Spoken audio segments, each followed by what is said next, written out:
लेकिन झारखंड में कोविड कैसे आया, कैसे चला गया, किसी को भनक भी होने नहीं दिए हम लोग। पूरा देश को अगर कोई ऑक्सीजन सप्लाई कर रहा था, वो तो झारखंड प्रदेश ऑक्सीजन सप्लाई कर रहा था। हमारे राज्य से ऑक्सीजन जा रहा है।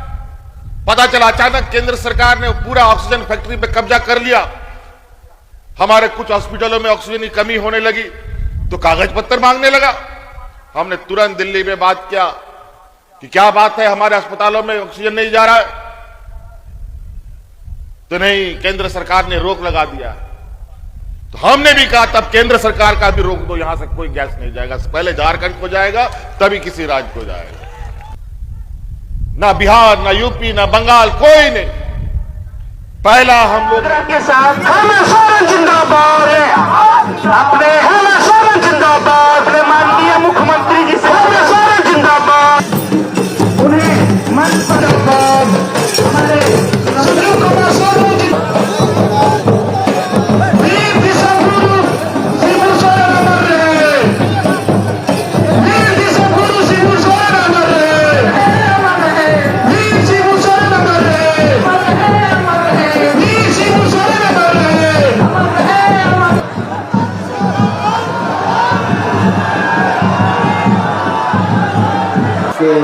कर कमलों से जीत प्रज्वलित किया।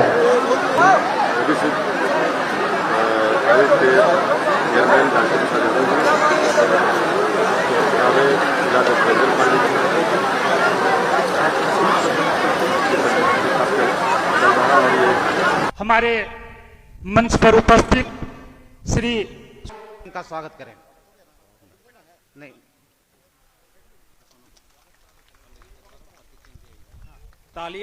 तालियां बजनी चाहिए, तालियां बजनी चाहिए, तालियां दूर तलक जानी चाहिए। कितनी ताकत है, कितनी हिम्मत है।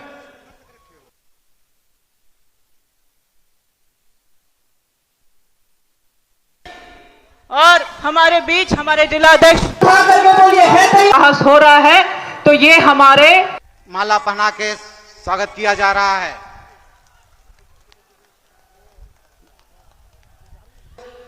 जय हिंद, जय झारखंड, झारखंड के शहीद अमर रहे। टोकाई मैदान में आयोजित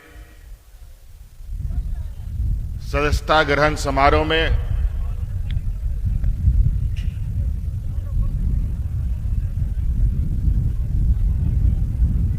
आए हुए आप सभी को मेरी ओर से बहुत बहुत आभार और जोहार। सदस्यता ग्रहण में मुख्य रूप से शालिनी गुप्ता जी और उनके साथ सैकड़ों लोग जिन्होंने आज झारखंड मुक्ति मोर्चा पर अपना आस्था जताया, उन सभी का भी मैं हार्दिक अभिनंदन करता हूं और पार्टी में इनका स्वागत करता हूं। आज कोडरमा जिला में झारखंड मुक्ति मोर्चा अपने राजनीतिक कार्यक्रमों को आगे बढ़ाते हुए एक और कड़ी झारखंड मुक्ति मोर्चा में आज जुड़ा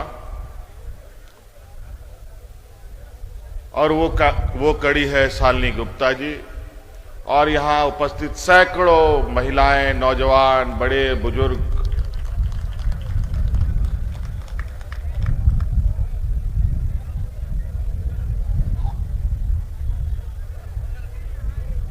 कई एक बार मैं कोडरमा जिला आया, चूंकि ये जिला झारखंड का एक सीमावर्ती जिला है। कोडरमा जिला के बाद बिहार का जिला पूरा प्रारंभ होता है। आज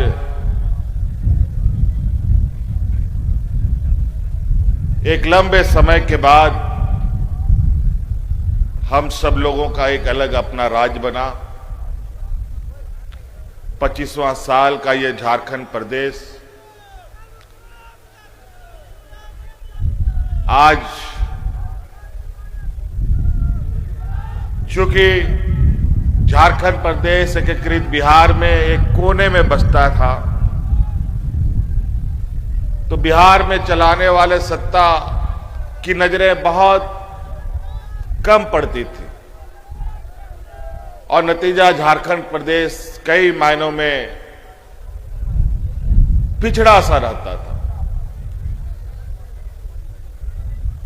हमारे आदरणीय गुरुजी शिबू सोरेन जी ने और अनगिनत झारखंडी वीरों ने एक लंबा संघर्ष कर अपना एक अलग राज्य बनाने का संकल्प लिया और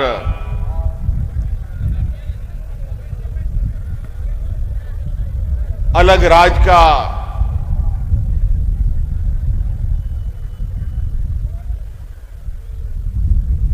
एक ऐतिहासिक लड़ाई लड़कर यह राज्य को बनाया। कई देश में राज्य बने, 28-29 राज्य हैं हमारे पूरे भारत देश में। कई राज्य प्रशासनिक दृष्टिकोण से अलग हुए, लेकिन ये झारखंड प्रदेश एक ऐसा राज्य है जो राज्य संघर्षों से पैदा हुआ। जैसे इस भारत देश को कितना संघर्ष करना पड़ा आजादी के लिए, वो आप सबको पता है। महात्मा गांधी जी से लेकर भगत सिंह से लेकर के अनेक ऐसे शूरवीरों ने भारत देश के लिए अपने प्राणों की आहुति दे दी। ना जाने कितने लोग जेल गए, ना जाने कितने लोग देश के लिए कुर्बान हो गए। कुछ लोगों का नाम निश्चित रूप से हम सब लोग जानते हैं। ठीक उसी प्रकार जब यह भारत देश आजादी का सपना भी नहीं देखता था, उससे कई वर्षों पहले आगे से झारखंड में यहां के आदिवासी मूलवासी अंग्रेजों से लोहा लड़ते थे। झारखंड के वीरों का भी आपको नाम याद होगा। भगवान बिरसा मुंडा, सिद्धू कान्हू, चांद भैरव, तिलका मांझी, बाद में कई विनोद बिहारी महतो, A.K. राय, और हाल फिलहाल तक आपने दिसम गुरु शिबू सोरेन जी को भी देखा, जो आज हमारे बीच में नहीं है। कितना संघर्ष किया था। यह हजारीबाग जेल से लेकर झारखंड के हर कोने का जेल झारखंड के आंदोलनकारियों से भरा पड़ा था। तब ये राज मिला है। देश आजादी की लड़ाई तो बहुत बाद में लोगों ने संघर्ष करना प्रारंभ किया। इस मायने से इस राज्य में कई ऐसे, ये राज्य अपने आप में एक ऐसा विरासत अपने कंधों पर लेके चल रहा है जो शायद ही किसी राज्य के पास हो। इसीलिए हम अपने इस राज्य के प्रति अपने आप को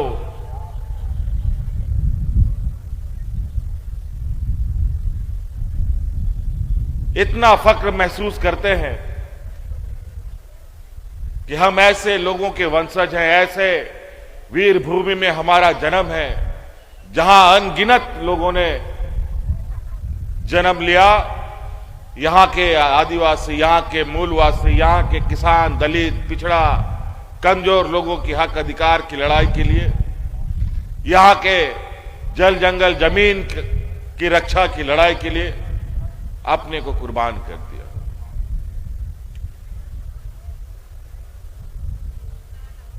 ना जाने कितने महिलाओं के मांग का सिंदूर उजड़ गया, ना जाने कितने नौजवान विधवा अनाथ हो गए,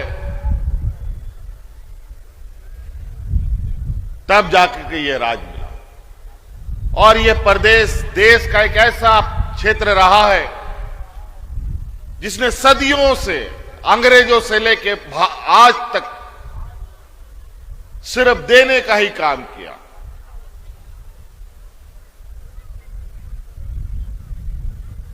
देश का सबसे अधिक खनिज संपदा हमारे इसी राज्य में है, झारखंड प्रदेश में। कोई ऐसा खनिज संपदा नहीं है जो यहां नहीं मिलता।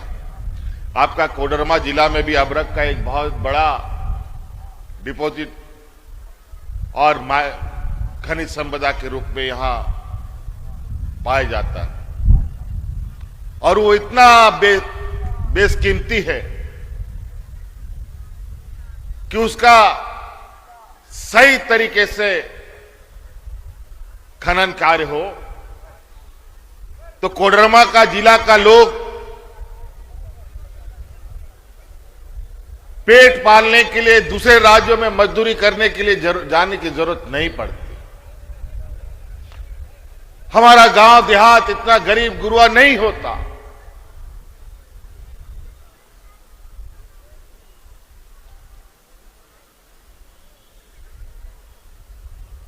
आज इस खनन कार्य को अनप्लान तरीके से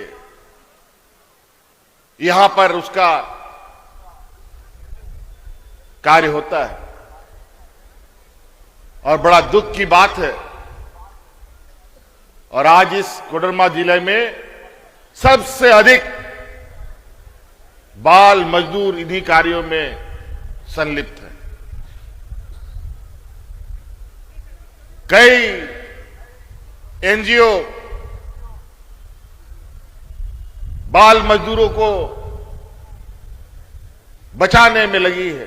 कल ही परसों एक बाल मजदूरों पर काम करने वाला बहुत बड़ा शख्स, मुझे नाम अचानक याद नहीं आ रहा है, वो इसी जिला में काफी सक्रिय है।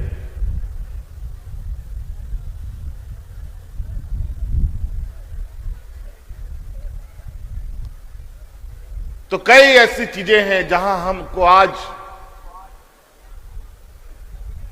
हमारा गांव देहात, हमारा आने वाला पीढ़ी हंसता खेलता रहता। कोयला, लोहा, अब्रक सारा कुछ हम लोग दिया। हमारे खनिज संपदा से दिल्ली, मुंबई, गुजरात चमकता रहा। हम लोग अंधकार में, भूखमरी में, गरीबी में हमें जीने पर मजबूर होना पड़ा। और ये योजनाबद्ध तरीके से झारखंड को गरीब और एक गरीब राज्य बनाने की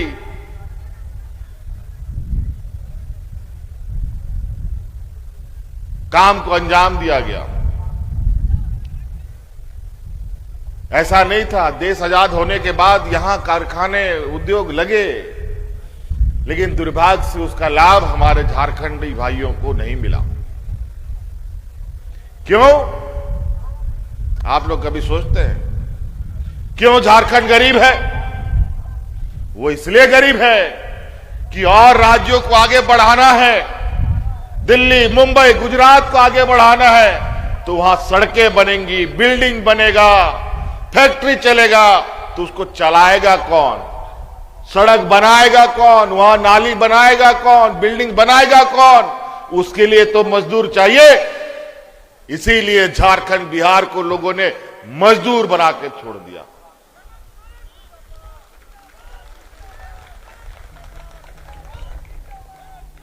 दिल्ली, मुंबई, गुजरात में रहने वाला बड़ा बड़ा व्यापारी का गाड़ी चलाएगा कौन?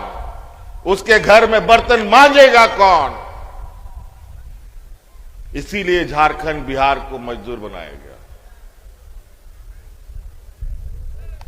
मुझे तो पता नहीं था कि इतने झारखंड के लोग अलग अलग राज्यों में अपना पेट पालने के लिए, मजदूरी करने के लिए पलायन करते हैं।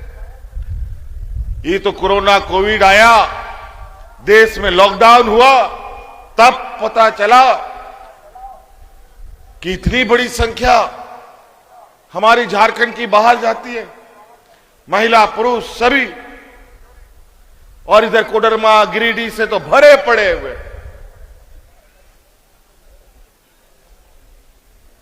जब कोविड में सब लॉकडाउन हुआ तो पता चला कि कोडरमा, गिरिडीह, हजारीबाग, पूरा झारखंड का लोग जहां का तहां फंस गया। आने जाने का कोई साधन नहीं, कोई पैदल चल दिया, कोई साइकिल में चल दिया, कोई रास्ता में मर गया। याद कीजिए वो मंजर जब यही भारतीय जनता पार्टी के लोगों ने देश में लॉकडाउन करके सड़कों पर महिलाओं को बच्चा जन्म करने के लिए मजबूर कर दिया।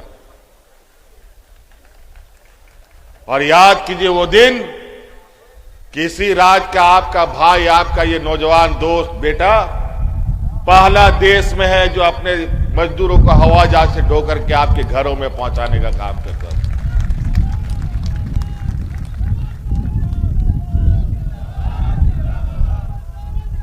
देश में किसी ने नहीं शुरुआत की, कोई अपने मजदूरों को लाने के लिए तैयार नहीं।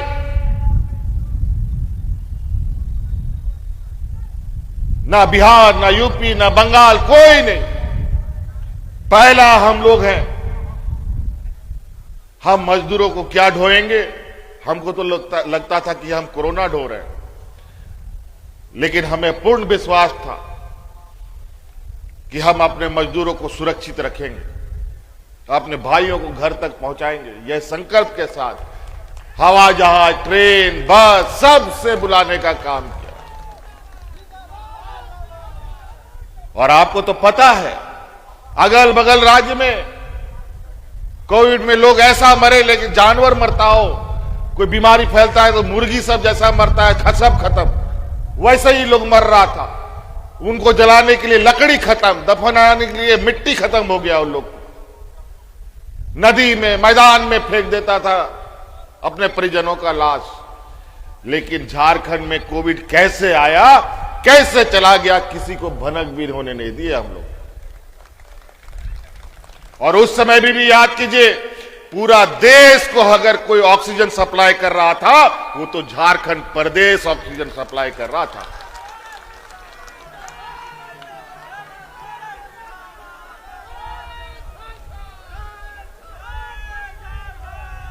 तो कई ऐसी चीजें हैं। और उस कोरोना के काल में भी हमारे राज्य से ऑक्सीजन जा रहा है।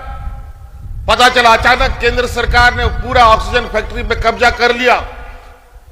हमारे कुछ हॉस्पिटलों में ऑक्सीजन की कमी होने लगी तो कागज पत्र मांगने लगा। हमने तुरंत दिल्ली में बात किया कि क्या बात है, हमारे अस्पतालों में ऑक्सीजन नहीं जा रहा है। तो नहीं, केंद्र सरकार ने रोक लगा दिया। तो हमने भी कहा तब केंद्र सरकार का भी रोक दो, यहां से कोई गैस नहीं जाएगा, पहले झारखंड को जाएगा तभी किसी राज्य को जाएगा। तब आनंद फानन में बोला नहीं, झारखंड प्रदेश के लिए कोई कागज पत्र का जरूरत नहीं है, जिसको ऑक्सीजन चाहिए वो यहां से ले सकता है। अजीब हालत। मतलब गरीब है तो इसका मतलब आप कुछ भी कर सकते हैं हमारे ऊपर। अब ऐसा नहीं चलेगा।